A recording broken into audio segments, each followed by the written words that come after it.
تمام علماء حق کے بیانات اور وظائف سننے کے لیے چینل کو سبسکرائب کریں۔ جزاک اللہ خیر۔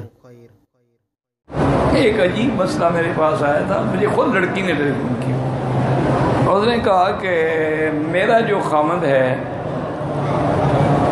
وہ رمضان المبارک کے مہینے میں مجھے پابند کرتا ہے کہ بھی تم بالکل افطار کے وقت میں بالکل اپنے بیڈ روم میں تیار رہیں، کیونکہ اس اللہ نے روزے میں 3 چیزیں بند کی ہیں، کھانا بھی بند، پینا بھی بند، بیوی سے جماع بھی بند۔ کھانے سے بھی افطار ہو جاتا ہے، پینے میں تمہارے ساتھ جماع کر کے افطار کیا کروں۔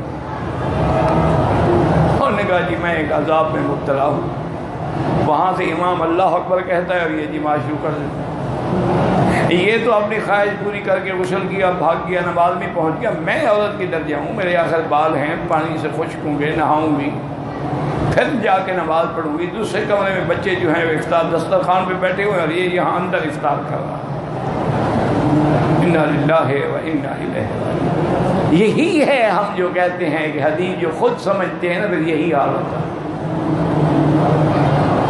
وہ اللہ کے بندے ہیں کہ اس عمل پر کبھی اللہ کے نبی نے یا صحابہ نے بھی عمل کیا کہ تمہیں سمجھ آیا؟ کچھ تو خدا کا خوف کرو۔ پہلے تو اسلام میں یعنی جیسے دن کو میاں بیوی کا ملنا منع تھا روزے میں، اسی طرح اگر رات کو سو گیا اس کے بعد بھی منع، کھانا پینا بھی منع۔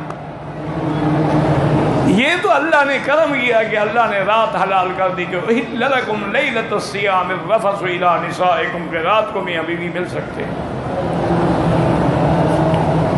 دنیا میں ہر قسم کی مخلوق ہے، اللہ تعالیٰ سے دعا کریں اللہ ہدایت دے۔ اور ایک بات یاد رکھو، جب تک اسلام کے احکام پہ چلو گے دین دنیا میں کامیاب رہو گے، اور جس دن اسلام کے رستوں سے ہٹو گے اسی دن تباہی اور بربادی شروع۔ یہ صداع کی بیماری ہے، آتشک کی بیماری ہے، ایڈز کی بیماری کہاں سے ہوتی ہے؟ اب رو رہا ہے پورا یورپ، اپنی بیوی کے بعد جاتے ہوئے ڈرتے ہیں کہ اللہ کو معلوم اس کو ایڈ لگا ہوا تو میں تو رول گیا نا۔ تو یہ جتنے غلط کام ہیں، عورتوں سے بدفعلی کرنا، غلط مقام استعمال کرنا، اور بعض عورتیں نعوذ باللہ ریچھ سے کتوں سے جماع کرواتی ہیں، اس کا انجام جو ہے یہ ایڈز ہوتا ہے۔ ویڈیو کے نیچے سبسکرائب کے بٹن پہ کلک کریں، بیل کے آئیکن پہ کلک کیجئے تاکہ ہر نئی ویڈیو کی نوٹیفیکیشن آپ کو مل جائے۔